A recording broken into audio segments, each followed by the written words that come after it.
Hey guys, welcome to the Laws of the Game. This is episode 4, and today we have a very special guest. He is a goalkeeper for the University of the East, and you could say that he is Facebook and TikTok famous kasi he has 26,000 followers on Facebook. Tapos he has 5.6 thousand followers on TikTok. He's from Digos, Davao del Sur. Everyone welcome Christian Nino Tambiwalan. Welcome bro, welcome. Bro, thank you bro sa pag-invite. Kumusta ka Yun. naman tonight? Tonight bro, medyo napagod no kasi especially nag-prepare ako para sa tournament and ah kaninang tanghali nagbili ako ng mga pintura, nagbayad ng mga medals tsaka trophy. After that, nag-proceed ako sa coaching ng 5 to 8 PM sa mga players dito sa amin. Then balik sa bahay. Okay lang naman, sanay na. Okay.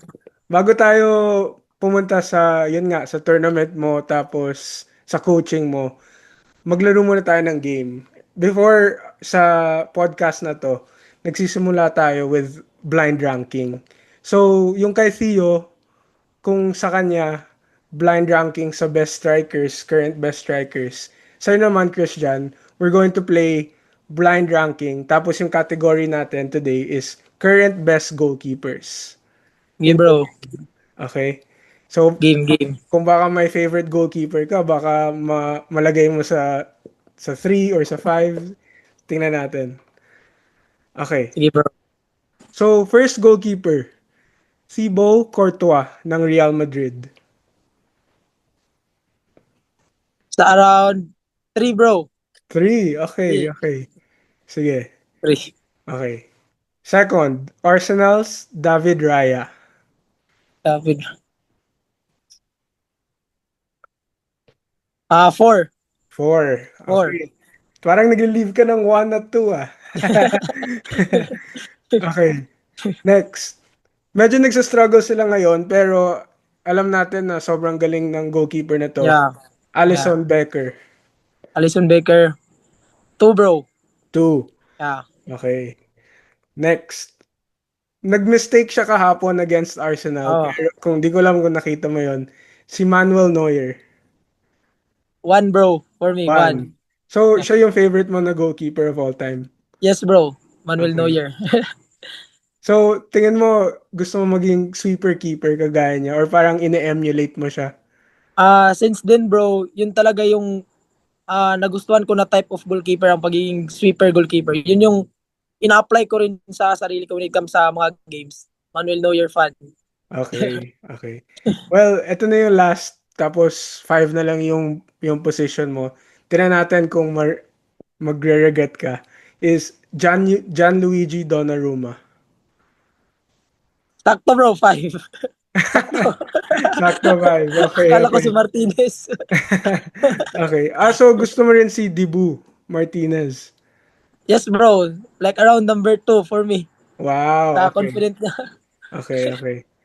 All right. So, yun yung list niya guys as best goalkeeper. So, before na pag-usapan natin yung start mo as a goalkeeper, kwentuhan mo muna kami as a kid or as a kid from Digos, Davao del Sur. Paano ka nagsimula sa football? Sinong nag-influence sa'yo or overall, paano ka napunta sa football? Okay bro, let's start bro. Nung elementary ako, basketball talaga yung sports ko. Okay. Basketball, since grade 1 until sa grade 6. So yung family ko, yung parents, dito nag-work sa Digos City, Davao del Sur, which is, ang home address namin is Don Marcelino, Davao Occidental. So paglipat ng work nila dito sa Davao del Sur, dito rin ako nag-aral sa Digos City National High School under SPS na curriculum. Mm, So sa SPS kailangan may sports ka. Kailangan may sports ka para hindi ka matanggal, mapunta ka sa Gen Sec or General Section. So okay. yun na time, nag-tryout ako ng basketball kasi wala akong alam talaga sa football. Pag grade 7 ko, wala akong alam sa football. Siguro, sa 2 months ko na nag-aaral sa Digo City National High School, ako lang yung walang sports sa section namin. Kasi hindi ako nakuha sa basketball na tryout. Basketball. nakat ako after 2 months, nakat ako sa team. So that's why, kailangan ko maghanap ng sports. Okay. Which is, ang bakante na lang na sports, yung football. So, yun na time, hindi pa ako goalkeeper. Siguro around mga 3 weeks before ako nag-training sa SPS, na ano ako na na-motivate ako sa goalkeeper ng Digo City National High School that time, kasabayan ni R2 Zesar sa camp ng U14 goalkeeper, si Joshua Melia. Okay. So, doon ako nag-start ng football pagka grade 7 ko.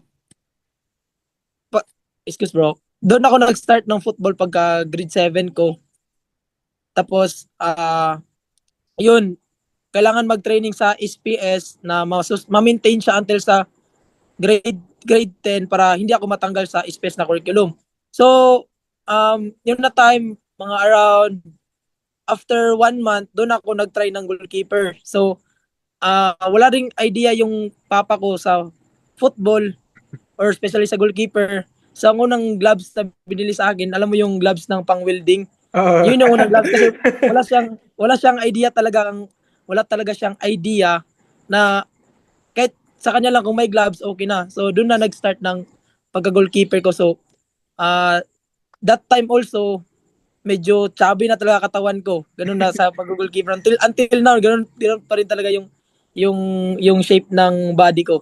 So, pag-start ko ng football, pag goalkeeper ko, yun naman tuloy-tuloy ng pag-goalkeeper ko until pagka-grade 11, lumipat ako sa private school kasi may strand sa senior high. Dito lang din sa amin sa Digos lang Correzo College. So after that, after 22 years, nabit namin yung current school ko dati nung junior high ako, nabit namin siya after 20 or 22 years na football. First time in history sa Correzo na mag-represent para sa Davraa or regional meet dito sa amin. So yun na time, medyo naano din ako ba na-touch din ako kasi yun yung previous school ko at ano din yung unang coach ko na si Sir Yoshiko Murato, na sa US na siya ngayon. Teacher yun na coach sa DepEd. So after namin mag-represent sa Digos para sa Davraa, naglaro ako sa Davraa, then na-scout ako sa Davao City pagka grade 12 ko. So doon sa Davao City, nag-aral ako sa MR Human Environmental College. So yun na time pagka grade 12, lumipat ulit ako sa MR. So doon na ang mga teammate ko doon, yung mga nakakilala ko doon, yung mga player din ng Ateneo Men's Football, sila Magno, sila Diluna, yun yung nakasabayan ko rin doon. Tapos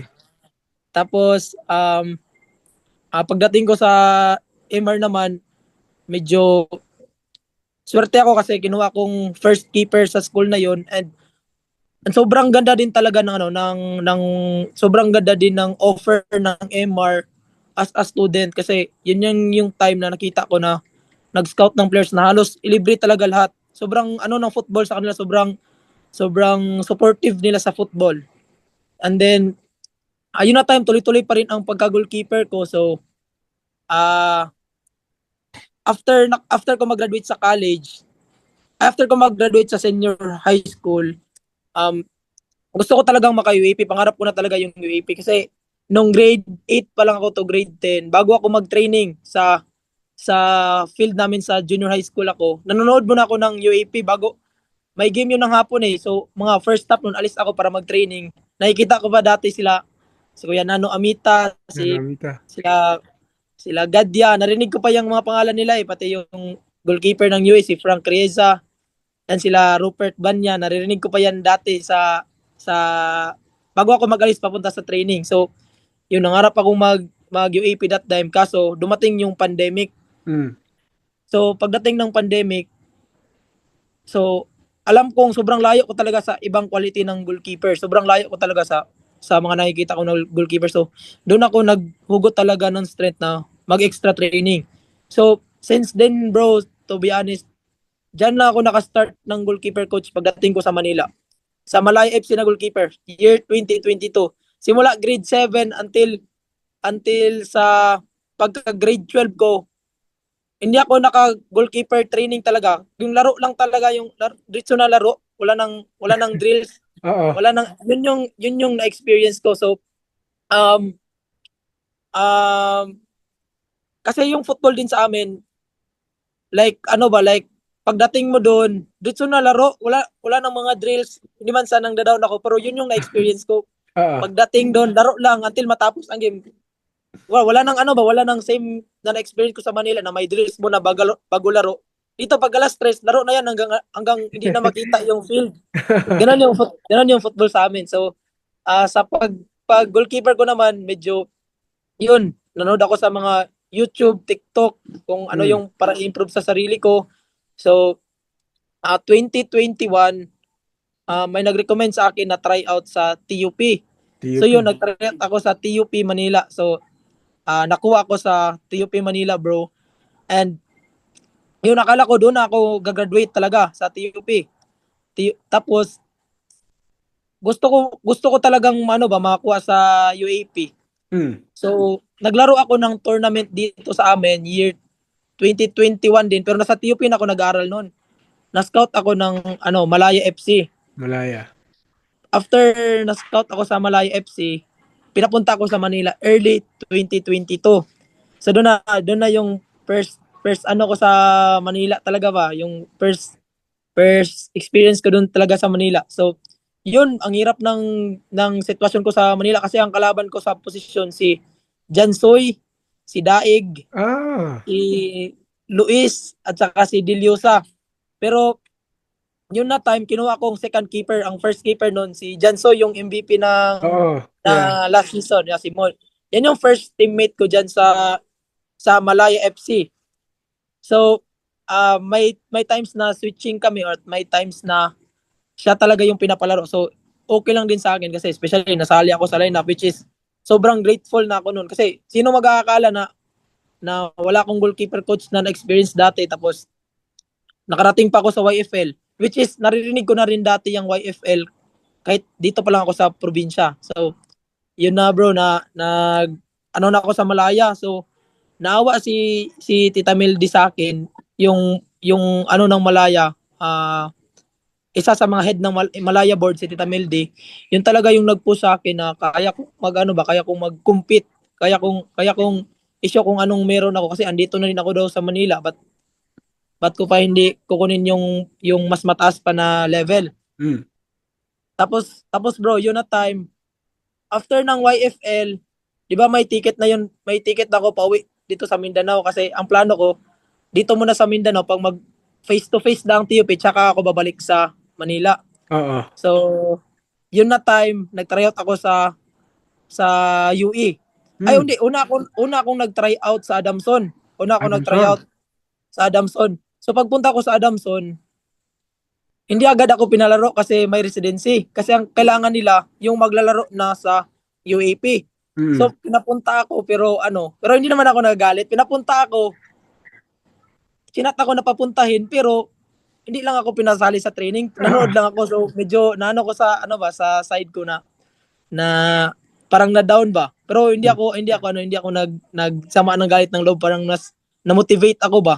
Ganito pala yung kalakaran. At hindi ko rin alam, parang ignorance of the law ako ba na may residency pala kahit squaa. Akala ko pag lang pang UAP. Mm. So next naman nasali ako sa camp ng FEU. Wow. Nasali ako noon pero Mm. ang sabi sa akin bro kasi sa Manila sobrang laki talaga ng gasto. Sobrang laki ng gasto doon sa inistiyan namin. Tapos pinasama ko ng coach doon, si Coach Marvin Dava para maka-training din tsaka kung may mga libreng pagkain makatipid-tipid ako. Mm. So yun na time ang andon sa camp si Lance Bencio, si Wow. Jetrick, si Fabregas, aka si Jansoy.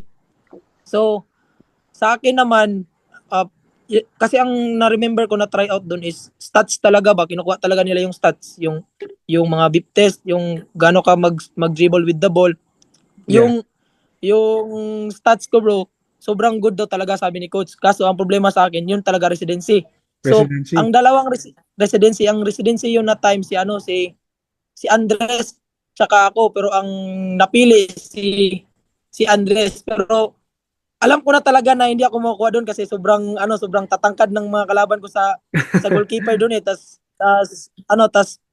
doon na din sila nag grade 12. So pagpunta ko pa lang na ako ba na handa na ako sa resulta, pero at least may experience ako kung ano yung FAU way of football. So yun sa stats ko talaga, hindi man sa pag bumayabang bro, ang sabi ni coach sa akin, nasa around second or first yung stats ko. Yun yung sabi Mm, niya. Pero ang problema ko talaga, residency. Pero residency. tanggap ko na talaga yun kasi nag-usap na kami na punta lang daw ako para ma-experience ko lang din. So yun na time, may ticket na ako pauwi ng Digos. Biglang nag-post ang UE. So doon ako nag-try out sa UE siguro around around 27 na goalkeepers yung bilang ko doon Wow. na nag-try out. Tapos so yun na time naging consistent ko na scout ng ni Coach Fitch Arboleda. Yun yung nagkuha sa akin si Coach Fitch Arboleda. Kaso ang problema ma-residency ako. Then limited lang yung slot ng UE. Limited lang ng slot ang UE that time. Pabayaran sa UE after 1 year tsaka pa lang ako ma-slot. So, ang sobrang bait ng bro, ng Malaya FC, especially kang Tita Mildy, siya yung naggasto sa akin ng 1 year sa UE para makuha ko yung spot ko next season kasi masasayang lang daw kung uwi ako. Tas hindi ko itodo na andun na ako.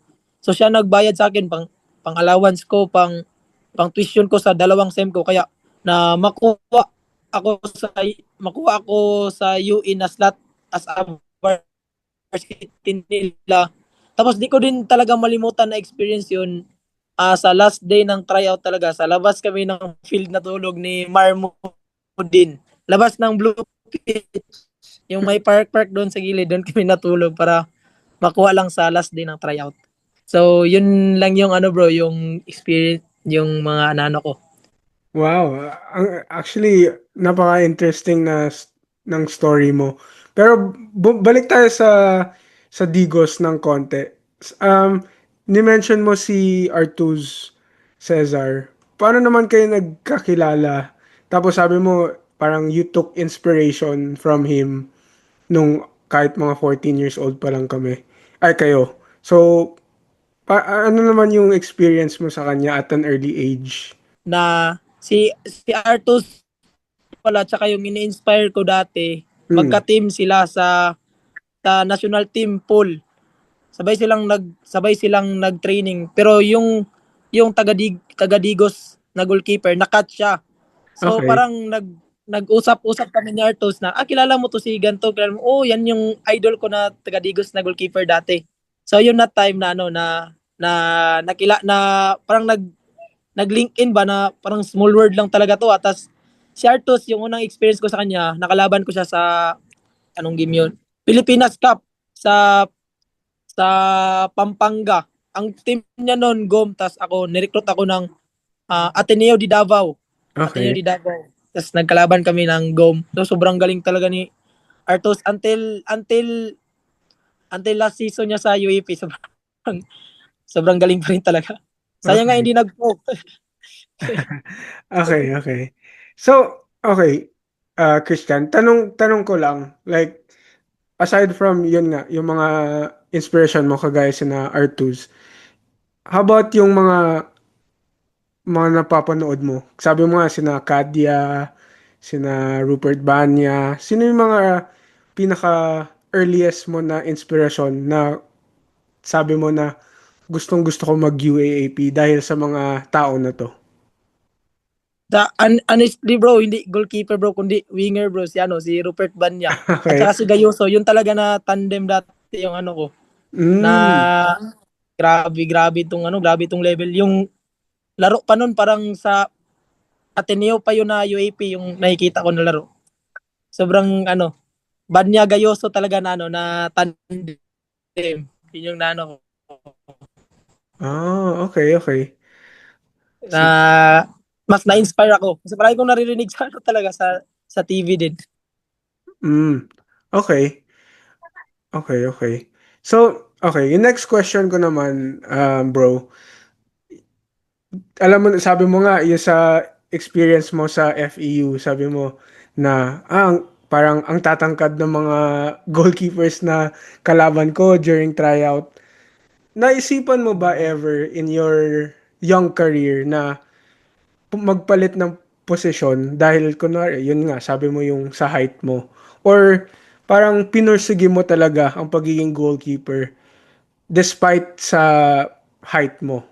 Na ano na pagiging goalkeeper na ano ba na hindi lang talaga sa pataasan ng height, kailangan gamitan din na i-balance yung handling tsaka yun nga yung mga factor, mga handling, distribution, and when it comes sa decision making mo na hindi lang talaga height ang requirements bro ba. Tas Mm. um, alam naman natin pag once may mga tryouts or goalkeepers, especially unahin talaga ang matatangkad. So Ah, parang last option ka talaga kung maliit ka or kailangan pinakamagaling ka sa lahat para ka makuha. Yun yung reality sa pag goalkeeper bro.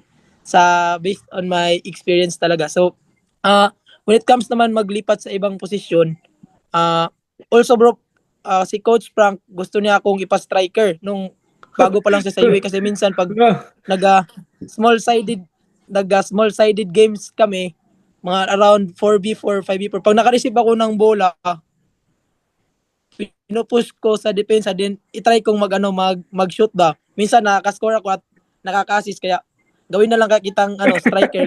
Ano talaga yung point to point talaga yung sabi na sa akin na sa totoo lang ninyo na magaling ka sa goalkeeper pero nakitaan daw niya ako sa shooting ko tsaka sa confidence sa pag-handle ng bola. And then sa totoong pag-uusapan talaga, ang need daw talaga ng goalkeeper is may height daw talaga. mm. Pero yun coach, hindi ko talaga kaya coach, parang parang sayang lang din yung mga na-experience ko coach ba yung mga hard training ko para mag-improve ako tapos bigla akong maglipat ng posisyon. So yun naman na understand naman niya until yun nagpo-push talaga ako kasi gusto ko i-prosige ang pagka-goalkeeper bro. Yun talaga yung ano ko. Goalkeeper talaga yung Wow, pinapangarap ko. oo. Ang ganda naman ng kwento na yan. So, guys, alam nyo na, pag may games this season, huwag kayong ma-surprise na baka mag-striker si Ninyo. Okay, bro. Na-mention mo din na yun nga, wala kang coaching, like yung parang maayos na coaching hanggang pumunta kang Manila. Kwentuhan mo naman kami, paano ka Yes. natuto sa, sabi mo nga, mga YouTube videos lang or sa TikTok videos, paano ka natuto doon? Tapos paano mo na-apply sa laro mo? Ang dito kasi sa amin bro, sa totoo lang, mahirapan kami sa mga technical training. Kasi sana yung players sa amin, diretso na lang laro. O pag alimbawa paghapon, diretso laro ba? Until mas ano ka, mas maayos ka, mas maayos ang pinapakita mo sa laro kaysa sa mga drill. So, yun na time, doon ako parang na-expose kasi araw-araw goalkeeper, tapos tournament every month, tournament every week, ganun na time bro. So, doon mas naano ko yung pagka-goalkeeper ko when it comes sa mga reaction ko tsaka sa experience ng mga kalaro ko, especially may mga taga Manila din na umuwi dito para magsali ng mga tournaments like sila Harold Alcoreza, yun mga kalaban ko, sila Nano Amita, mga kalaban ko rin sa tournament. Doon ako mas na-expose sa mga tournaments din kahit wala akong goalkeeper coach. Tapos naman when it comes naman sa mga YouTube at saka sa TikToks, dati ko pa talaga ina-idol din si Manuel Neuer nung World Cup 2014. So, yun, nanood ako kung paano i-handle yung pressure when it comes may mga sweeping time sa pagka-goalkeeper, paano ang yung mga reaction time, paano yung mga drill, nag-search din ako kung ano yung drills para ma-improve ang ganto na specific para mas ma-improve ka. So, na-inspire din ako sa TikToker na si Suhel. Yun yung mas naano ako na nakikita ko na nare-reject siya pero darating yung time na yung nag-reject sa kanya natatalo niya, parang mas nag-ano ako ba na, oo nga pala no, hindi pa talaga matapos ang lahat kung ma-fail ka sa unang beses. O kung madalawa, ma-fail ka ulit, pakapangatlo, ibigay na sa'yo. Yun yung naging ano ko, naging susi talaga na mas palawakin pa yung confidence ko ba na kakayanin ko. Tas, ah, yun na time, ang dami ko pa talagang kulang nung before pandemic. Tsaka sa pandemic talaga mas sumobra yung hard work ko, bro. Ma-share ko lang yung hard work ko dati nung pandemic, bro. Ang routine ko noon, morning, bro, 4:30 nagja-jogging na ako dito sa amin, parang uphill. Pagkatapos niyan, inallowed naman ng sports complex namin na maka-training ako doon sa Capitol namin na may field. Kasi pandemic pa yun, pero naka-allowed kahit isa, dalawa. Ang training ko doon, after ko mag-jogging ng 4:30 to 6, uwi ako sa bahay para magkain. Tsaka biyaya ako ng 8, dating ako doon, mga 8:30, training ako ng field. Ako lang mag-isa, bali, ilagay ko lang bola, mag-dive ako. Matapos ako ng 11, then uwi ulit ako ng bahay. Pagka alas 2, mag-training ako ng boxing. Sumasali ako sa mga boxing. Pero yung mga boxing na mga tropa ko na naging professional boxer din, sumasali ako sa training nila. After that, hindi. After that, diretso ako sa weights yung mga gym na ano, yung buhat-buhat. Then mga around 8:30, nakauwi na ko niyan sabay. Tulog ulit. Tsaka training na naman. Yun talaga yung ano, yung time. Then sa mga drills sa YouTube tsaka sa TikTok, doon ina-apply ko sa mga individual training ko talaga. Kaya doon na mas na ano, yung kumpiyansa ko pataas na pataas. Okay. Okay, that's really nice, Nino, kasi yun nga, for all our viewers, wala tayong excuse na dahil wala tayong coach, dahil wala tayong mga resources. Tingnan nyo si Nino, naging UAAP goalkeeper dahil sa sarili niyang hard work. Diba? So, okay, kwentuhan mo naman ako or kami, yung pinaka-memorable mo na experience as a young player sa Digos. Meron bang parang nag-stand out? Ang nag-stand out talaga sa akin na memorable experience, bro, yung ano, yung time na natalo namin yung Digo City National High School talaga, kasi sa side ko parang nasaktan ako kasi yun yung dati ko na team. Tsaka hindi ako darating sa gantong ano, gantong level ngayon na hindi ko makarating ng UAP kung hindi ako nag-start doon sa Digo City National High School. So yun na time, grade 11 pa ako, sobrang sakit talaga na makita ko yung dati ko na coach na younger ko na teammates doon sa Digo City National High School. So ang penalty shootout pa nga nun, bro, umabot sa ano, 20 at saka 21. Ay, anyway, hindi ako goalkeeper that time. Striker ako na time na yon. Striker ako. Okay. Striker. Ang score sa penalty umabot ng 20 at saka 21. So, pag score pa lang ng 15-15, nag-decide ang match committee na ang ipasipa yung ano, dalawang coaches. Kasi Huh? mag-closing ceremony na yung ano, bro ba, mag-closing ceremony na yung city meet. Tagal kasi natapos ng football noon. So, sabi ng committee na mag-penalty shootout daw ang coaches. So, hindi man pumayag yung coach ko dati. Kaya pinatuloy until time na may na-miss kick yung ka-teammate ko rin dati na taga Digo City National High School. Yun, nakuha namin ang championship sa city meet at first time ng Coreso College na mag-represent sa Davao, which is ang mga players talaga, bro, sa Coreso that time is, alam mo, mitigil na ng 3 years, mitigil na ng 2 years kasi nag-focus na sa academics. So, pinabalik lang talaga namin sa football para maging 11 players kami, kasi 11 players yung allowed para makarepresent sa school namin for city meet. Pero yun, kahit gano'n lang yun na moment, pero sobrang memorable sa akin yun na day talaga. Okay. Okay. Grabe yung ano, na-surprise ako dun sa organizers na sabi nila, Coach, kayo naman mag-penalty Oh, kick para tapos na. mag-penalty kick. Okay. So, okay.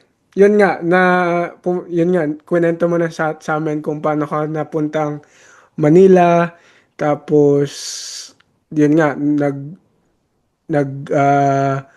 tryout ka muna sa Adamson, tapos FEU, then UE. So, kwentuhan mo kami, nagtitraining ka ba na nun, kahit residency mo na doon sa UE? Yes bro, nagtitraining na ako that time sa UE talaga. Parang sali na ako sa team, sa dorm nila, pati sa mga outside leagues na hindi UAP. UAP lang talaga ang hindi ako pinasali. Tapos pagdating ko pa talaga doon sa UE, wala rin goalkeeper coach. Parang ako lang din sarili Okay. naga-training ko doon sa UE. Yun, yung coach pa doon si Coach Fitch at walang goalkeeper coach that time. So minsan din pag andun si Lance Bencho, yung first goalkeeper dati ng UE, yun nagbigay siya sa amin ng tips. Tapos yun tinuturuan niya din kami. Sobrang lugi din kasi na na wala din kaming goalkeeper coach. So yun, hindi pwede ding hayaan ko lang ang sarili ko na walang goalkeeper coach. Hindi lang din ako mag-training. So alam ko na may pagpreparahan talaga ako na pangarap ko talaga na ma-line up sa UAP. So yun, tuloy-tuloy lang yung training ko. Tapos nagalaro ako sa ligang labas, sa mga sevens para maano lang ba ma-improve lang yung pagka-goalkeeper ko at mas ma-expose pa ako diyan sa Manila. Pero that time talaga 100% commitment na ako sa team ng UE noon, yung pagkakuha sa akin. So, yung residency mo 85, no? Season 85 or 86? Season 85, 85. 85. Tapos 86 yung start ng yung season mo or yung paglaro Yeah, mo sa UE. Okay. paglaro So, ko ng season 86. okay. So, nakita ko sa mga TikTok videos mo nung first year mo, sa first playing year mo sa UE, hindi ka ba masyadong napipili or naging starter? So, gusto ko malaman, paano yung parang, ano yung mindset mo na, yon na medyo hindi ka pa yung preferred keeper, second choice, pero alam mo sa sarili mo na kaya mong maglaro sa UAAP. Ano yung mindset mo noon?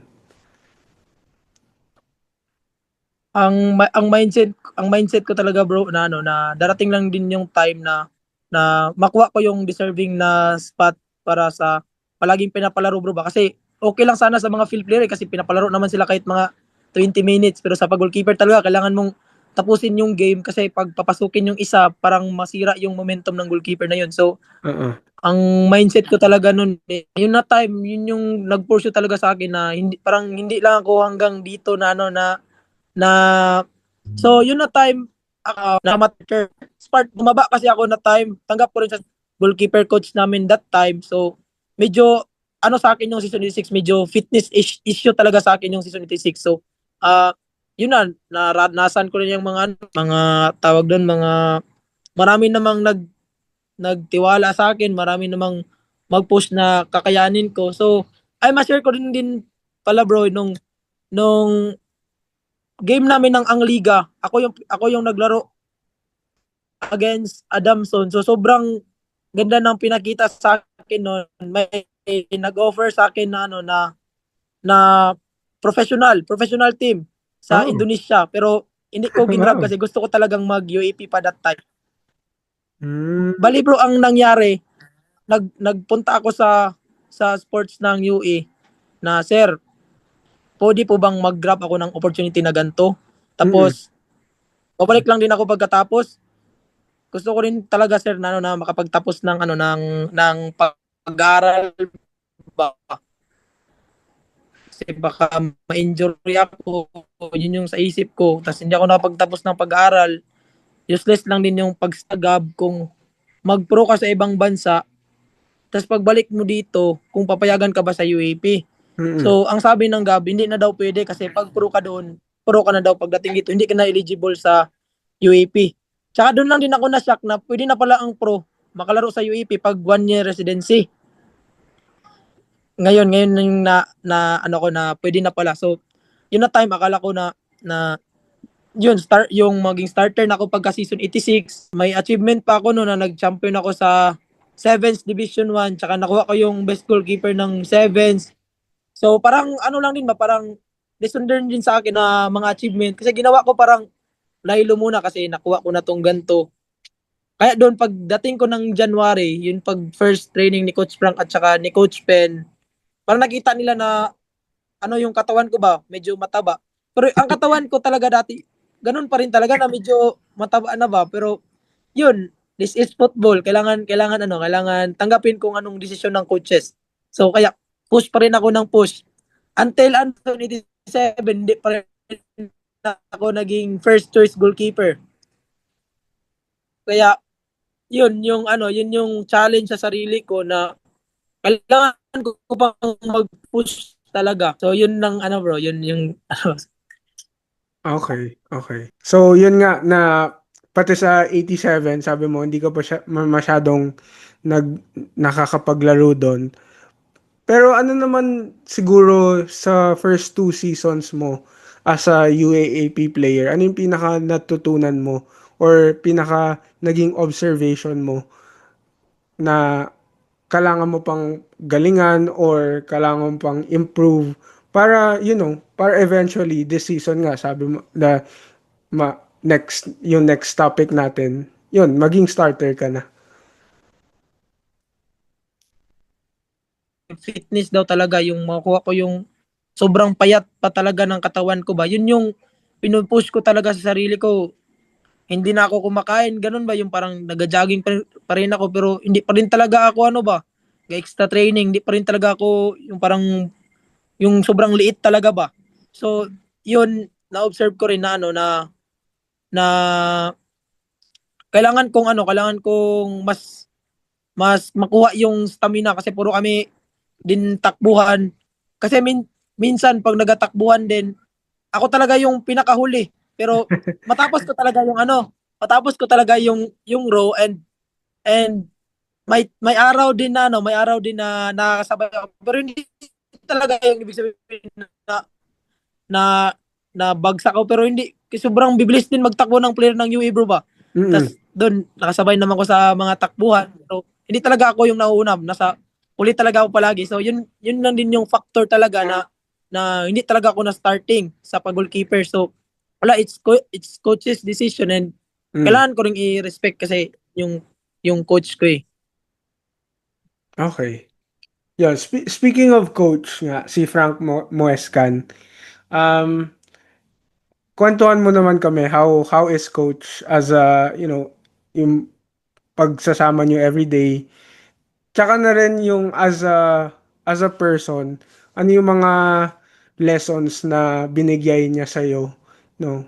Aside from being a goalkeeper nga, parang pagiging tao or pagiging young man na eventually in the future, outside of football, magiging mabuti ka din na tao. Bro, so far bro, ang naano ko talaga kang Coach Frank when it comes sa pag paano mo mano ba paano ka maging grateful sa mga bagay, maging kung ganito lang yung kayang i-provide sa iyo, kailangan mong magtiis, kailangan mong magtrabaho para makuha mo yung mga gusto mo sa buhay. So, when it comes naman kang Coach Frank, yung pride ba ng bawat isa, mas pinapaboost niya sa amin na kailangan may standard kayo sa sarili nyo. Kailangan Mm. hindi kayo ginaganyan palagi.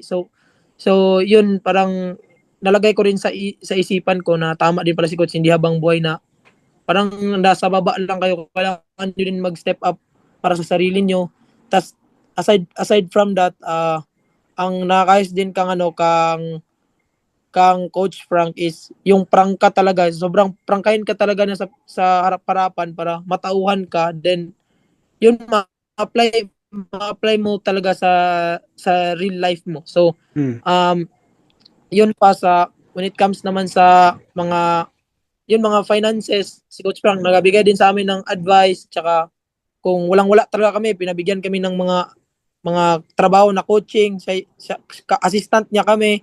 So yun, parang magagamit ko sa in the future na kailangan ko din magtrabaho para may pan-sustain ako at saka hindi ako umaasa sa ibang tao ba, kailangan kong magtrabaho para sa aking sarili.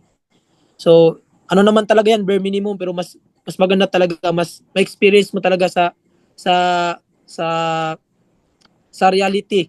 Tas ano pa, kang Coach Frank din is um yun, yung sa sobrang pagka-prangka niya, kailangan mong mas i-push pa yung sarili mo, tsaka um sa good side din talaga niya is hindi ka talaga niya papabayaan hanggang hanggang dulo. Parang ginagawa na niya kaming mga anak ba. Oo. Especially siya lang din yung coach namin nung dati pa nung first niya pa sa UE. Siya lang yung mag-isa na coach, pero tinatry niya kaming i-handle ng maayos.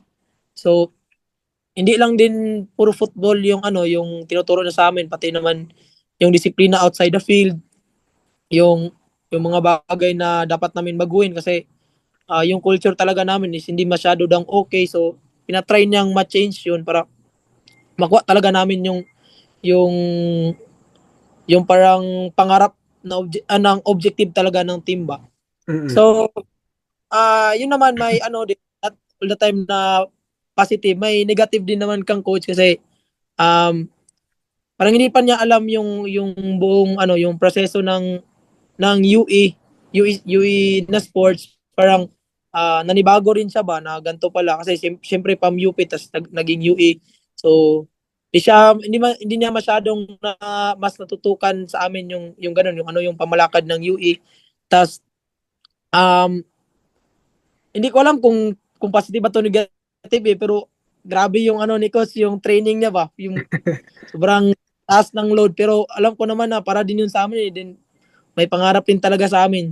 Tsaka um grateful din naman ako na na naging coach ko si Coach Frank kasi hindi lang football yung mga learnings ko, pati sa life din. Pero yun lang yung sobrang load ng training ni Coach Frank, mostly sa amin mostly sa amin na na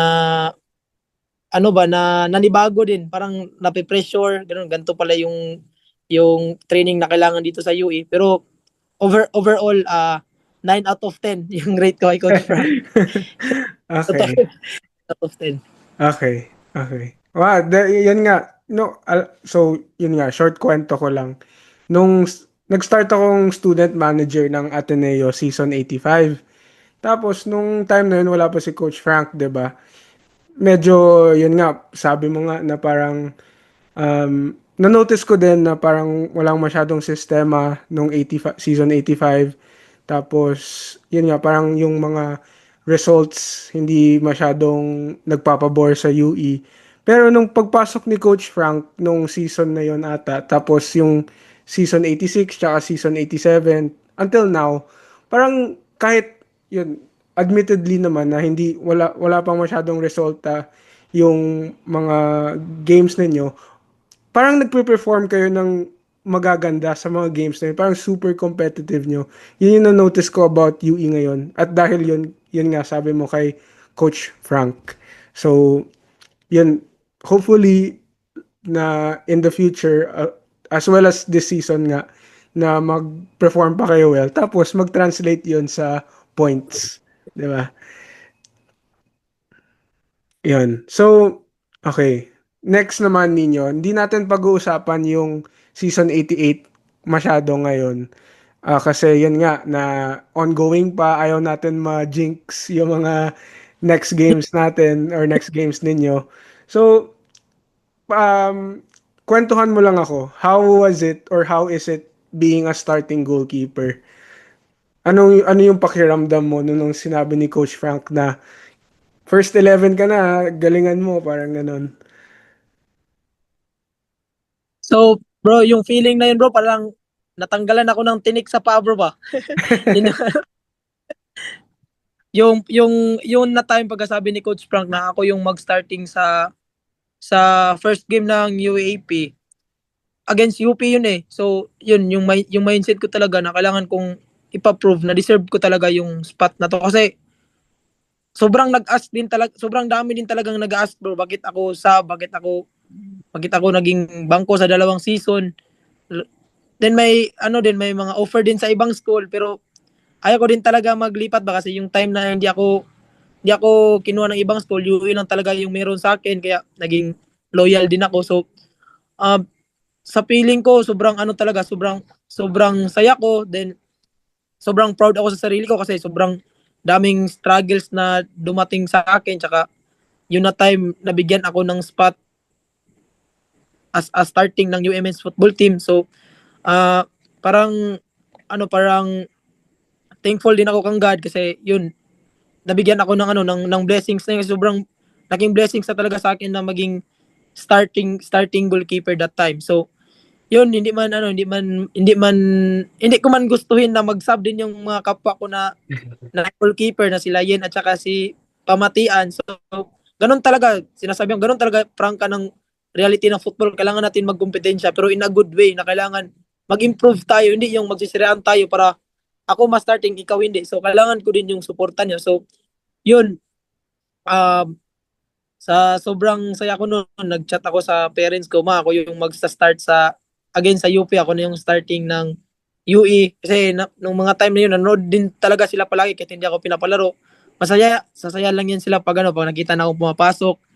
Pero yun na time, confident ako na mag-share. Ma, ako na yung starting, ma. Thank you sa tiwala, tsaka try ko lang yung best ko na maka-perform ng maayos. So, ang feeling din talaga is parang tataas din yung confident mo ba na ay nakuha na ano ko na to, na lagpasan ko na lang yung talaga yung mga struggle ko. So sobrang talaga, sobrang laking tulong din talaga ng patience na hindi ka talaga mag-give up kung hindi mo pa nakuha yung bagay na yun, kasi bibigay talaga yan ni God kung willing ka rin magtuto, willing ka rin ipang-validate kung anong mga sinasabi sa iyo. And then yun, yung feeling na parang nanalo talaga ng loto pag ikaw yung pinas sa dalawang season na ball sa akin na season yan, ngayon na season. Kasi yun na time na starting na. Okay. Yan, nakaka ano naman proud na yung kwento mo nga na sinasabi mo sa mama mo na, ma, starting goalkeeper na ako. So, nakakataba ng puso yon. So, okay. Yun nga, next question ko sa about this season. Yun nga, starting goalkeeper ka na. Pero unfortunately, na-injure ka ng konti. So, kwentuhan mo naman kami about that process na yung feeling mo nga na sobrang high na oh, grabe, starting goalkeeper na ako. Tapos bilang na cut short ng konti dahil na-injure ka. Pero nakabalik ka naman ngayon, like during the last game before the break. So, yan, kwentuhan mo naman kami about your experience with that injury. Uh, Thank you for that wonderful question, Bruno.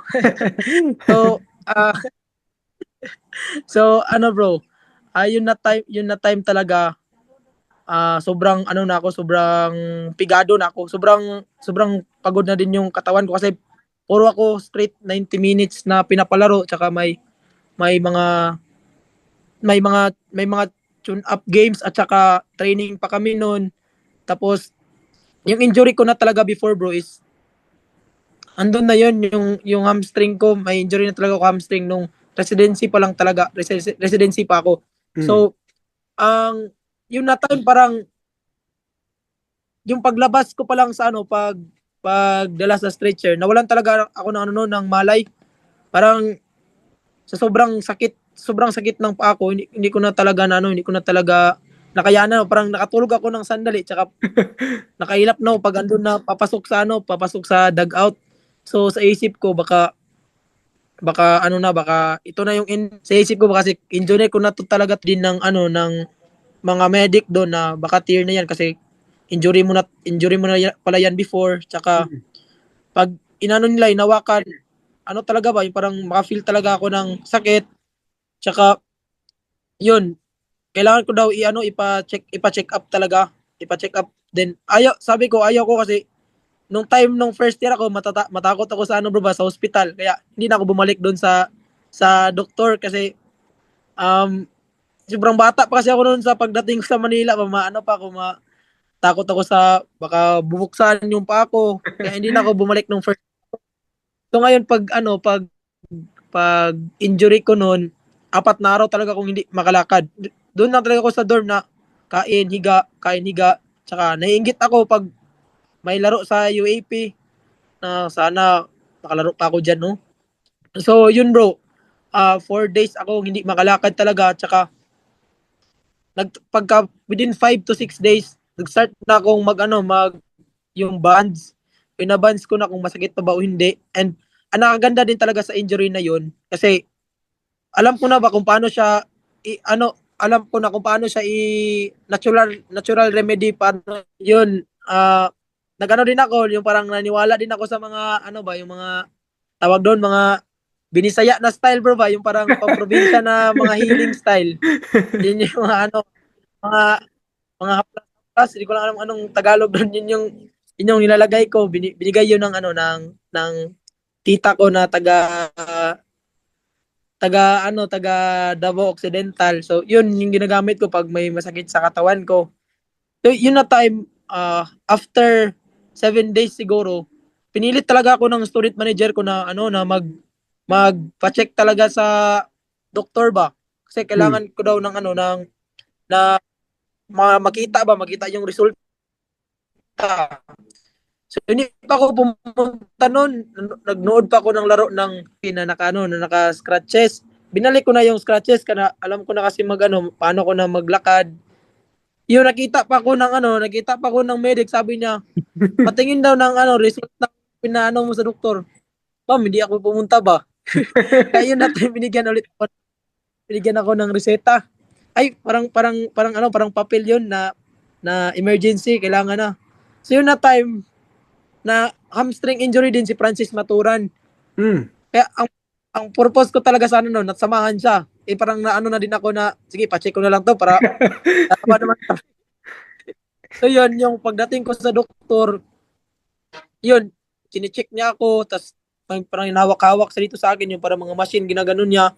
Sabi niya, grade 2 hamstring daw yung yung grade 2 na daw yung hamstring ko. So, yun ang sabi ko, makalaro, i-observe mo muna ng mga 2 months na pahinga. Kung hindi ka pa hindi mo pa kaya magtakbo-takbo, kung nangarap ka pang tataas yung tigil mo muna, tsaka mag-recover. Siyempre, nasaktan niyo kasi starting. So, yun, pag-uwi ko sa dorm, medyo na-down ako. Tas try ko pa rin yung mga ginagawa ko dati ng mga exercise. Tapos biglang nag-text ng ng UARM na kailangan ko na kailangan ko daw mag-rehab. So yun, nag-workout ako sa paa ko, and then first day medyo medyo hindi pa masyadong nasabayan yung session. May time na nag-cancel yung klase o bagyo dahil sa bagyo ata yun. Yun, tuloy-tuloy ako sa dorm, ganun ang ginagawa ko, ganun. Pagdating ko sa UARM, nakayanan ko na yung mga workout niya, parang sobrang dali na lang din sa akin, sobrang dali na lang sa akin. So lahat ng mga exercise na hindi na talaga sumasakit, pero that time pala may binigay siya sa akin na gamot na sobrang taas ng MG ba tawag nun. Hindi ako nakakatulog. Ang tulog ko alas 4 ng madaling araw. Hindi siya mamaga at saka magsakit pa. So yun, nag-workout ako, sarili kong workout sa dorm kasi mahirapan pa akong bumababa. Tapos medyo nakakalakad na ako, kaya medyo na talaga na tinatry kong magsipa-sipa. Hanggang yung game sa Ateneo, medyo na-off yung game niyan. Sabi ni, hindi pa pala yun. Hindi ako naka-training ng siguro around 19 days na walang laro talaga, ganun. Nag-tune up ang UH at CF Manila. Tapos sabi ko kang coach na, coach, pwede palaruin mo, coach, kahit 10 to 15 minutes. Kasi kaya mo? Kaya ko, coach. Try ko lang, coach. Kung hindi, labas ako. Try mo. Yun, maayos naman yung pinakita ko sa CF Manila. Yun, kaya ko na palang maglaro. Pag kinabukasan, naglaro ako ng open play. Okay naman, hindi na rin siya masakit. Tapos, nag-training pa ako noon ng isang beses, hindi na rin masakit. Sa pagdating ng game, yun na bad game si Yen sa first half. Kaya yun, nagsabi si coach, sino papasok sa goalkeeper? Sabi niya sa akin, ninyo, kaya mo ninyo? Coach, kaya coach, 100% yun. Pumasok ako sa against Ateneo. Baka may nangyari siya. Coach, try ko lang. Pero yun naman, siguro mas mas naka-perform din naman ako doon sa Ateneo. Hindi pa talaga masyadong parang nanibago pa ako ba. Mm. Kasi nalilito din ako sa mga runs ng FEO. Sobrang ganda din kasi ng mga runs nila. Kaya medyo nanibago ako doon kasi hindi pa ako masyadong nag-training. Pero hanggang ngayon hindi na talaga siya sumakit sa awa ng Diyos. Tapos nabigla din yung teammate ko na sa kanya parang sore lang yung hamstring niya, sa akin grade 2, tapos ako pa yung mas parang na magic. Na magic. Na Well, black magic ata to eh. well, at least ngayon, may around 2 months or 1 month kang magpahinga para okay na talaga yung hamstring mo. Okay. So, yun. Oh, bro. I mean, good luck sa inyo for the rest of the season and sana yun nga sabi ko na yung mga performances nyo mag-translate into points. Yun. So, ito na ba yung last playing year mo or may eligibility ka pang isa? May pa ako bro, may 2 years pa ako sa UAP Hmm. kasi pang 3 season pa naman eh. Pero ang sa akin lang kung hanap ako ng club or pro pagka-graduate ko, hindi na ako mag UAP. Pero gusto ko pa talaga bro, gusto ko pang kahit mag 4 years lang For ba, you. kasi sa akin din sobrang sakit din talaga as a student athlete na kagraduate ka na wala kang bawi man lang sa UE, na kahit mga Final Four man lang yung team namin, na isang isang beses lang ako maging college sa buong buhay ko, tsaka hindi ko pa makuha yung pangarap ko. Tsaka yun talaga yung pangarap ko bro, yung UAP talaga. Hindi na ako ngayon na try ko naman na pangarapin to. So hopefully bro na sa isip ko mga 70% gusto ko pang mag-isang year. Tsaka tsaka gusto ko rin talaga ma-experience yung Final Four at maglaro doon sa Rizal Memorial Stadium ba. Yun yung ko na sana maka-Final Four yung team namin na UE dito. Kasi di ko lang talaga alam bro na kahit anong training namin, kahit anong hard work namin individually sa UE, kahit anong bago namin na pagbabago sa disiplina namin, sa attitude, wala, mahirapan pa rin talaga kami na manalo. Parang may sumpa na talaga sa amin na ganun. Pero I believe naman talaga sa teammates ko, sa sistema namin. Saka yung time na siguro around first round bro, alas 8:30 pa lang, kinukuha na yung cellphone namin ni Magalion para matulog kami ng maaga. Yun ba yung mga changes namin na pinayos yung kultura ng UAE, ginagawa naman namin. Tsaka nag-training din kami. Pero yun talaga, may times na kahit maraming chance na kami makagol, hindi pa rin mag-goal. Tas di ko lang din talaga di ko din talaga mag-gets kung anong yan. Yung yung UE talaga is yun yung gusto ko, kahit mabigyan man lang ng Final Four bago ako mag-graduate. Isang beses lang tayo mabuhay, hindi pa natin sulitin. Pa ako pag wala pa akong nahanap na pro. Hmm. Okay. So, yun nga guys, tingnan natin. We're excited ninyo sa mga what's next in store for you. Tsaka, let's hope na din na, yun nga, makapasok yung UE ng Final Four next season or kung gusto man maglaro ng fifth year. So, tingnan natin. So, good luck sa inyo this season and the following seasons. Pero, yun nga, aside from your football career or yung paglalaro mo sa football, parang nagko-content creation ka din. Yeah, gustong gusto kong malaman paano paano naging ka-Darbs yung mga yung fan base mo. Kasi nung pinapanood ko yung mga videos mo, sabi ko ang catchy naman yun mga ka-Darbs. Sabi ko ang galing naman ng idea na yon. So paano naging ka-Darbs yung fan base mo? Kaya naging ka-Darbs yan bro, kasi kung baliktarin yung Darbs, Brad. So, Okay. dati pag nakikita ko ng mga mga tao, yung mga kakilala ko, tawag ko din talaga Brad. So kaya Hmm. naging Darbs, binaliktad ko lang. Tapos yun yung naging parang idea ko, sige, try ko lang ganito. So yun ang na Kasi idea. tawag yun. Oo, kasi sobrang parang creative naman ng pagkatawag mo ng sa fanbase mo ng Kadarbs. So, saan mo nakuha yung inspiration mo na pagiging content creator? Yung pagka-vlog mo sa mga day in the life mo or sa mga match day mo? Saan mo nakuha yung inspiration na yun?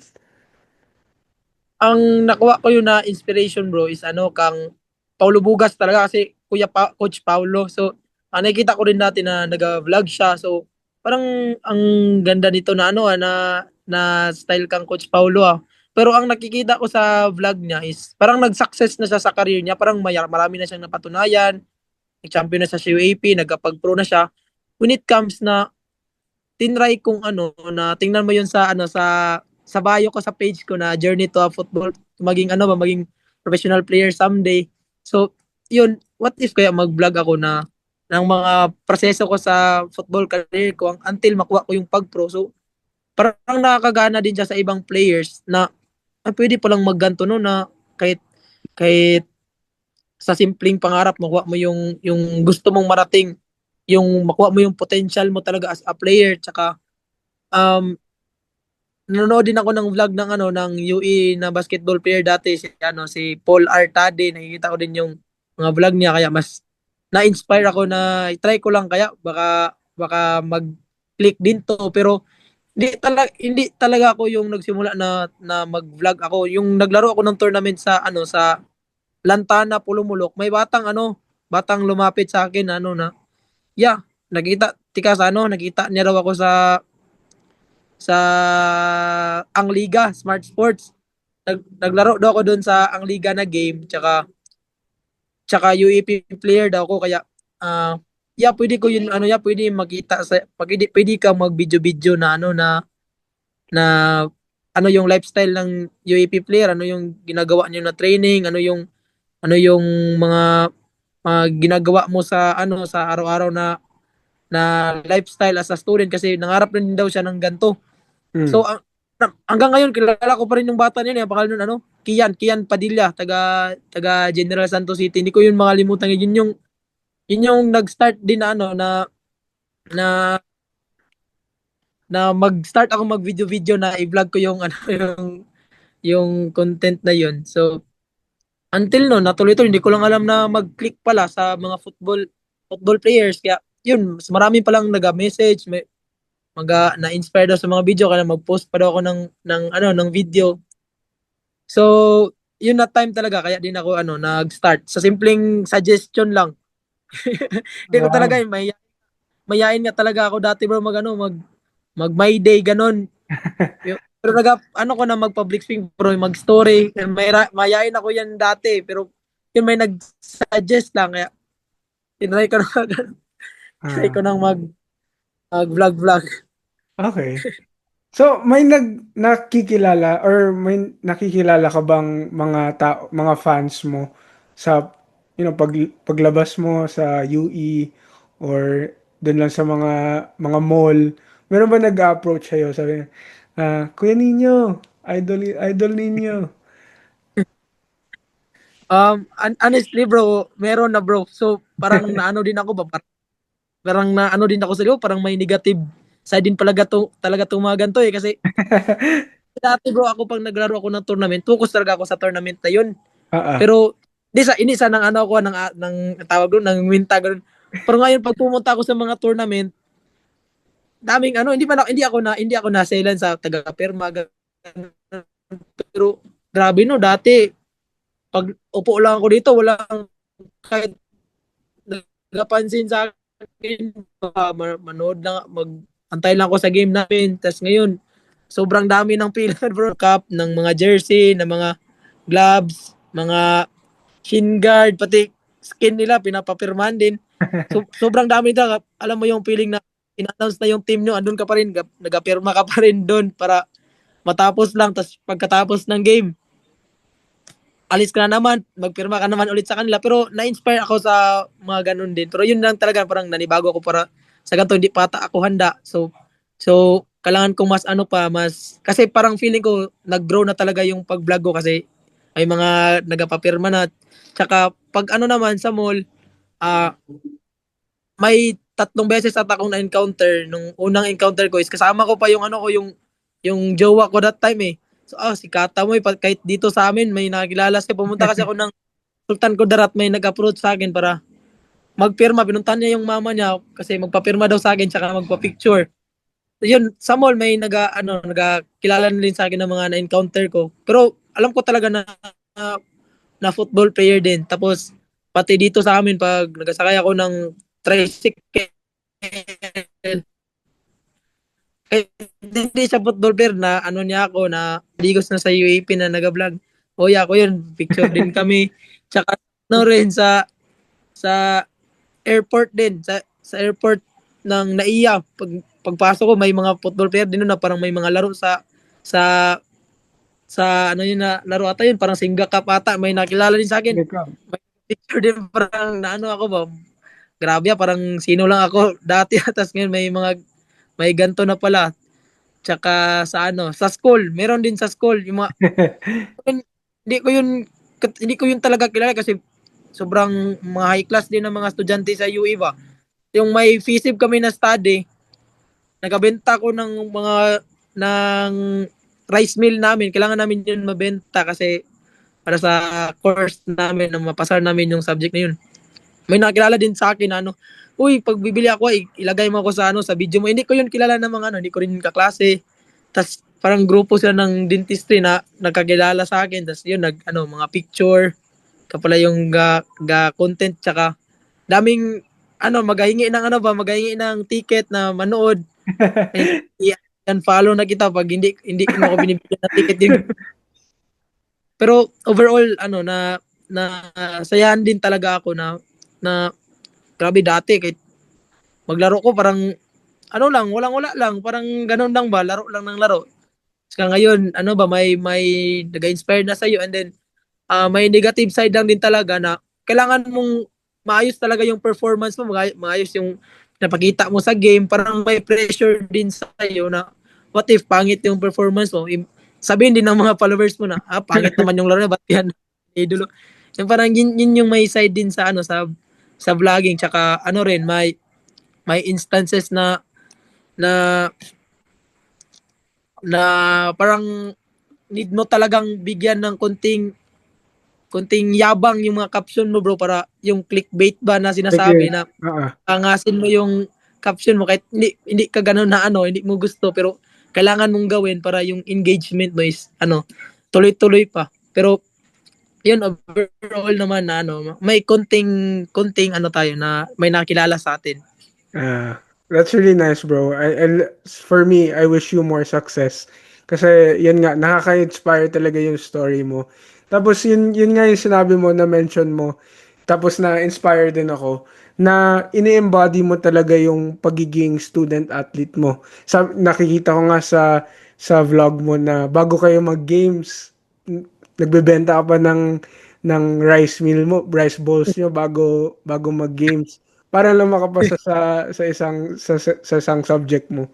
So, yun, pagpatuloy mo lang yan, bro. Ay, ang galing mo nga mag-content create. Palagi kong pinapanood yung mga videos mo pag lumalabas. Kaya naisip kitang interviewin din. Kaya pala bro. Kasi din bro, hindi man sa pagpataas sa sarili ko. Hmm. Bale, Dean's Lister kasi ako ng sa school namin simula second sem ng first year ko until sa second sem ng pagka third year ko. Kaya Hmm. na i-push pa talaga kung anong limits ko na as a student athlete. Pero ngayon parang mahirap. Well, at Parang least, multo na. Pero sinabihan din ako ng nakausap ko din yung college secretary namin na kaya ko dong makuha yung cum laude pero kailangan kalito ang demand na grado ko, sustain ko lang yung grado ko pero di na rin talaga kaya bro kasi sa isip ko mas mahal ko talaga yung football. And sa school ko pa rin before doon sa TUP, maayos na din yung ko doon, maayos na din yung status ko as railway engineering pero yun na time din talaga bro, nasayangan ako sa offer ng railway engineering kasi pagka third year ko kahit may OJT ako, may trabaho ako agad sa ano sa Meralco yun offer kasi pag once sa buong section yun na tatlong section sa railway technologies, pag naging top 1 ka doon, may automatic ka na slot sa kanila. So, di ko rin alam ba't ako nag-top 1 sa buong three sections na yun na engineering na hindi ko naman talaga yun gusto na course ba. So, Hmm. yun, tinatry ko lang ganito lang pa rin na routine ko hanggang sa napunta ako sa UE. Actually, may scholarship din sana ako sa UE pero sa academics, kung iniisip ko pag mag-academics ako na scholarship, habulin ko yung nagrado. Tas ang hirap naman dito na ako sa football. Paano pa ako? Wala pang pressure. Okay. Well, yun nga, sabi mo baka mag-cum laude ka pa pag-graduate mo. Malay mo na Ah, kaya wala. mo ba, 'di ba? So, tingnan natin. Actually, yung last question ko para sa before we end our podcast is um yun nga, sabi mo okay naman yung career mo sa football ngayon. May 2 years eligibility ka pa. Tapos yung content creation mo nga, may napupuntahan ka na doon. Tapos nakikita ko may sponsors ka na din dahil Ano, sa pag ano mo. And tapos yung academics mo okay naman. So, for you as Christian Nino Tambilawan, anong next para sa'yo? Like, ano yung ultimate goal mo sa sa lahat ng ginagawa mo ngayon?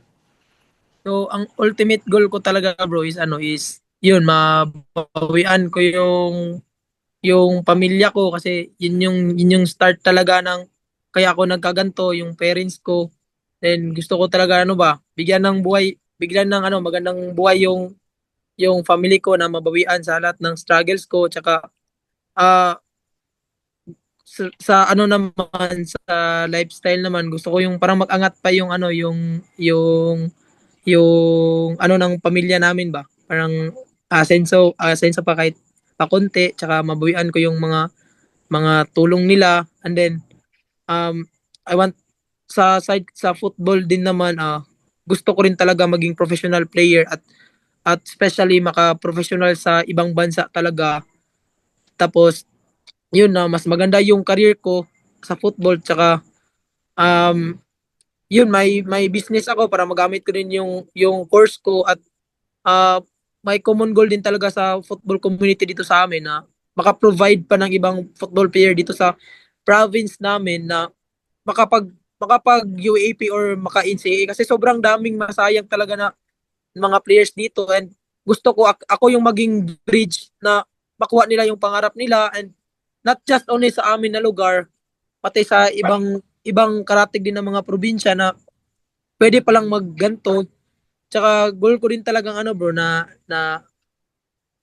yung makaka-afford ka as a person na hindi mo talaga kaya i-afford dati yung yung feeling na makita ka ng mga Jollibee sige hindi mo na ako kakain ng ganun kasi wala pa so uh, yung parang hindi ka natakot hindi ka natakot na igasto yung ganto yung mga gusto mo na bagay dati yun yung maging yun lang din yung maging main goal ko na makapag professional player after ng professional player maging coach ng isang UAP team or maging coach uh, ng PSL team pagdating ng araw. Okay. Well, from talking to you, Nino, parang ma-achieve mo naman. I'm sure ma-achieve mo naman lahat ng mga goals mo. And yun, thank you for accepting this invitation. But before we end the podcast, alam ko, like sabi ko nga off the air, na minention ko sa'yo na may ka-Darbs tournament, sevens tournament ka. So, inbitahan mo yung mga viewers natin. Ano naman yung, sabi mo nga, gusto mo maging bridge ng mga galing sa Digos na mapunta sa UAAP NCAA. So, yun, kwentuhan mo kami about your ka-Darbs tournament sevens.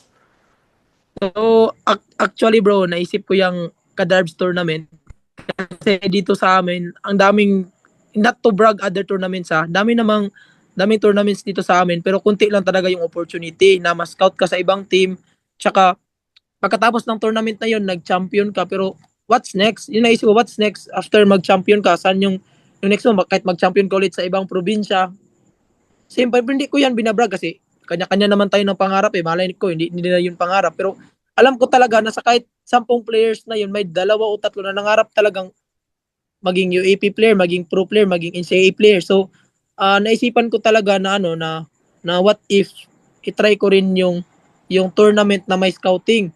So, ang ginagawa ko, pina-partnership ko yung tinitrainingan ko na team, yung Secret FC, yung Racers FC, yung Amyanan Strikers, tsaka Malaya FC kung saan ako nag-start. So, first, parang naano ako ba, matakot ako magsabi, baka payagan ba ako ng ganto. So, tinry ko lang na what if po, boss, na na magdala ako ng players dito, tatanggapin niyo pa ba? Tatanggapin niyo po ba?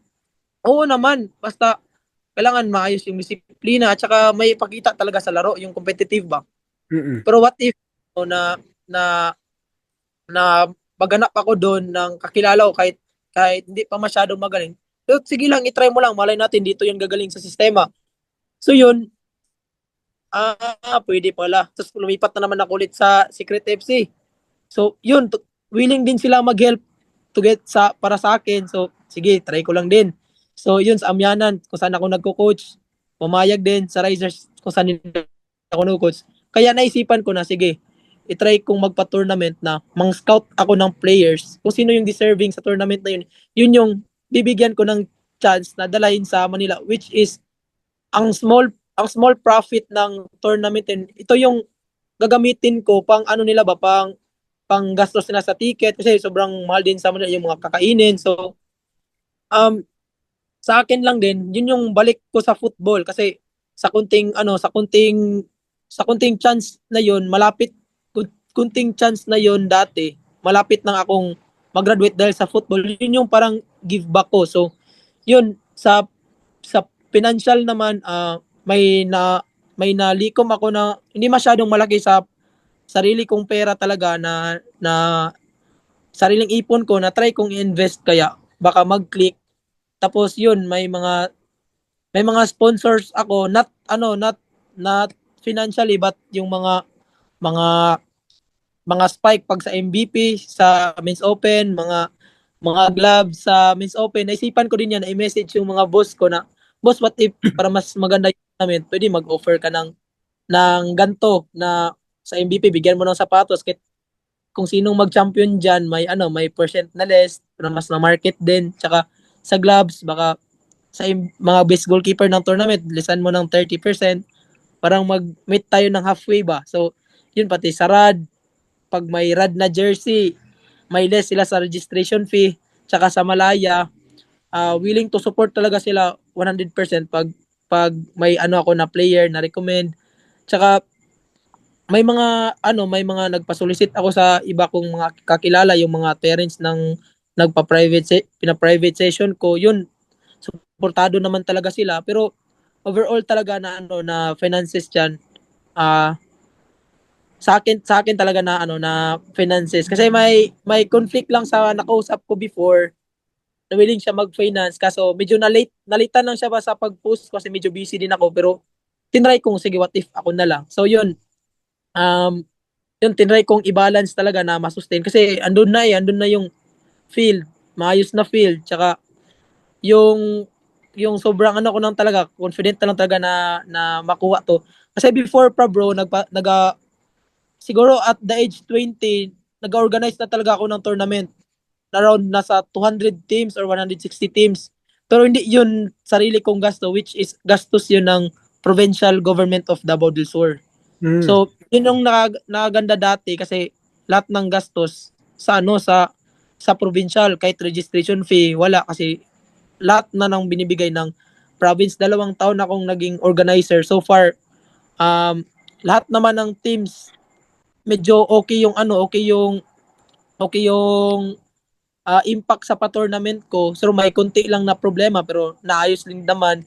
Pero yun ngayon, yung mga na-invite ko dati na teams, parang gusto nilang bumalik pa. Kaya yun, naisipan ko din na iano ko yung tournament kasi yung pa-tournament ko kasi bro, pag championship talaga, parang nasa FIFA anthem na maglalakad sila, yung may music, Ah, nilagyan ko na para gusto ko maiba din sa ibang tournaments ba, parang may standard na ganito, may experience man lang ng ibang players na ganito pala yung proper way ng football. So, um, sa first Kadarbs also, thankful ako sa mga nag-support sa akin talaga. Sobrang hindi ko yan ma-organize din kung walang yung mga walang suporta. First of all sa jowa ko, sa Davao Sugar Central, sa mga RAD, sa Comrades, ACG, sa Malaya FC, sa Risers, sa Amyanan Strikers, sa Secret FC, sa Rama for Ventures. So sobrang thankful ako pati sa mga coaches na ngayon na nag-submit at nag-registered ng team nila. Sobrang na-appreciate ko na kahit sobrang malalayo talaga bro, sobrang malalayo ng mga lugar, mga Butuan, malayo na yan sa amin, mga Cotabato, mga Jensan, mga Banga, sobrang layo na yan sa amin pero willing silang magsali sa tournament, which is nakaganda din sa art ba na may tao din palang na nag-support sa ating mga mga future na plano. Mm. Saka Okay. so overall din kasi yan na finances talaga. Ah yun, ang kinukuha ko din ng mga referee, yung mga UAP player na taga UE lang din, ng mga ka-teammate ko na uwi dito sa probinsya, sila Mudin, sa Pedan, Hernan, pati nag-chat pa ako ng mga players na taga Adamson na magda-referee. So, yung parang mag-give back lang namin sa community dito na ma-inspire na sana mag-push sila at hindi nila masayang yung mga potential talaga kasi sobrang daming potential talaga dito na na-encounter ko ng mga players pero yun nga mga tournaments lang dito hindi na mas nataas yung level na nilalaruan nila. Okay. So, ah, Nino, kailan yan yung Kadarb Sevens tournament mo? December 20 and 21 bro. Okay. Guys, for sure lalabas to before December 2021. So, yung mga taga Davao, invite kayo ni Nino na pumunta at mag-support sa Kadarb Sevens tournament. So, yun nga. Invite mo sila, Nino.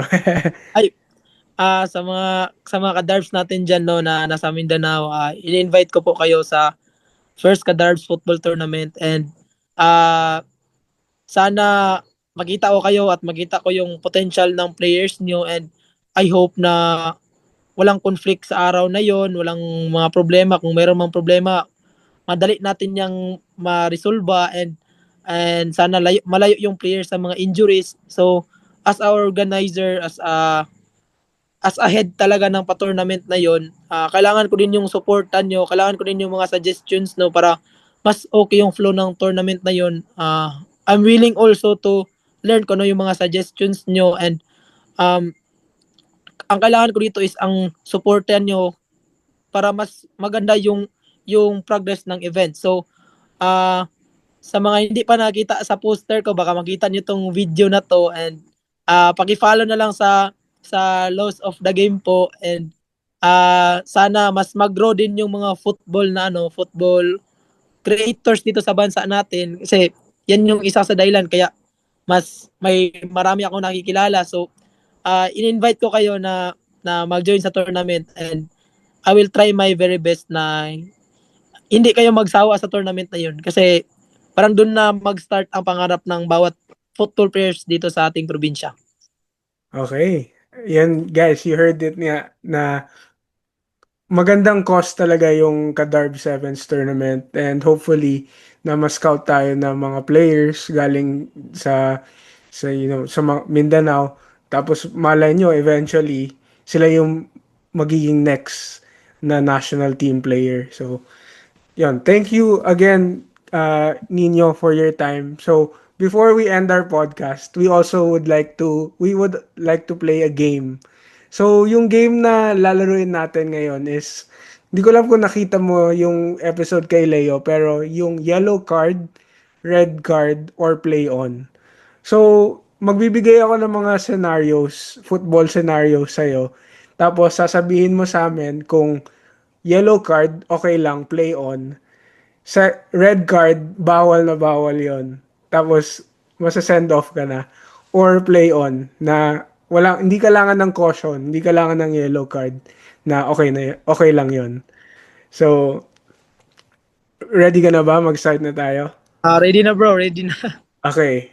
First, time wait controversial to. Time wasting ng goalkeepers. Play on. Play on. Bakit naman play on? Kasi hindi lang pwedeng hindi lang pwedeng puro lang tayo laro diyan. Kailangan din natin gumamit ng ng idea kung paano manalo, which is yun naman talaga ang goal din natin sa loob, kailangan natin manalo. So, yun, play on sa akin kasi discard yan ng isang player. Okay. Okay. Next, nag-call out ka na ng keepers, yung keepers, pero hindi ka pinakinggan ng teammate mo. Red card. kahit siya naman yung tama. um, hindi naman ako lalabas pag alangan. Okay. Okay. Sige. Okay, next. Sweeper keeper. Yung palagi kang doon outside of your box, naghihintay lang sa bola.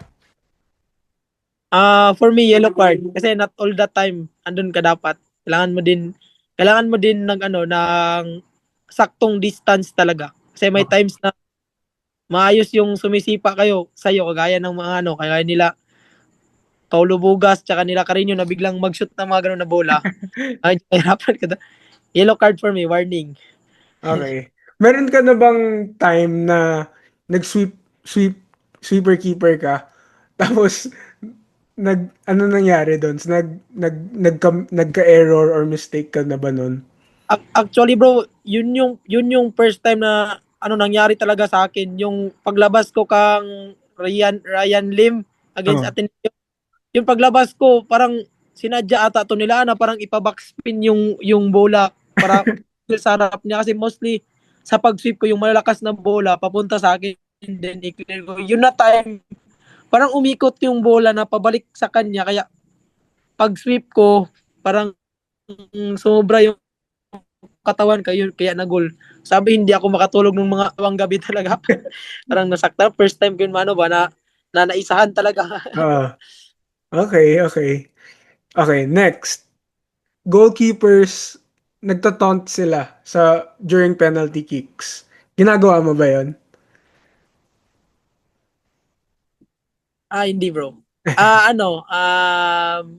Play, ay, pag nag-taunt, red card sa akin. Sa akin. Okay, okay, okay. Next, mga goalkeepers, tumatakbo sila papuntang other side of the field para mag-celebrate with their teammates after a goal.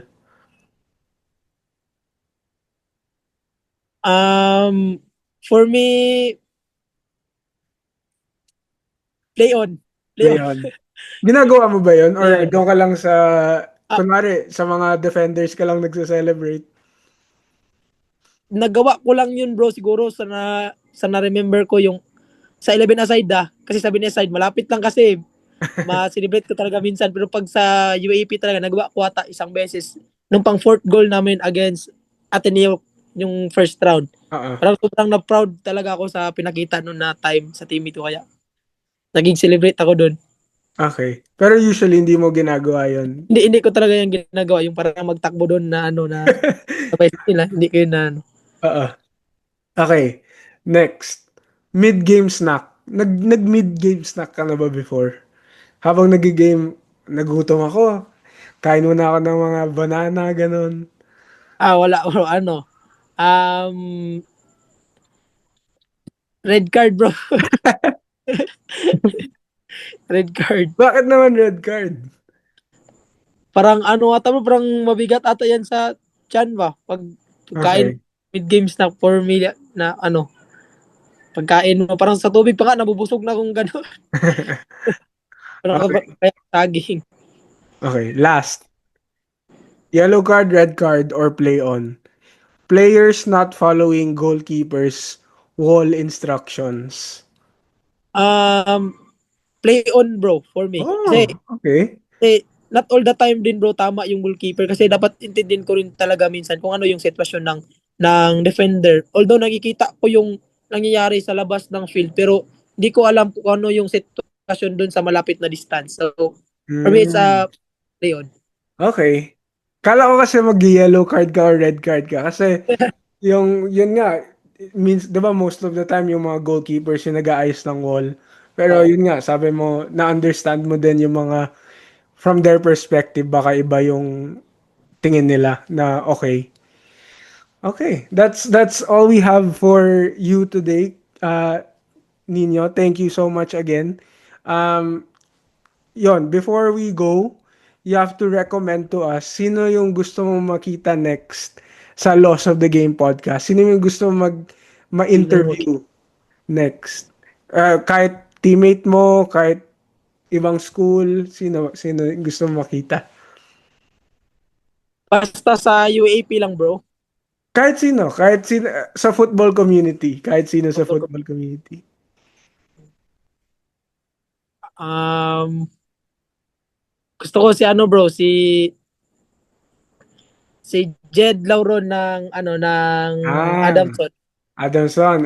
Actually, Oh. magandang ano yan. Baka pwedeng silang dalawa, yung mga magkapatid. Yun yung ano ko gusto malaman anong feeling yung makalaban yung kapatid mo na pareha pa yung goalkeeper. Okay, okay. Well, Lauron Brothers, pag nakita niyo, if nakita niyo to, baka, follow niyo ako or pa-follow ko kayo. Tapos baka mag-episode tayo sa Loss of the Game. So, there you guys have it. Again, thank you so much, Nino, for your time. And this has been Loss of the Game, and see you guys in the next game day. Bye!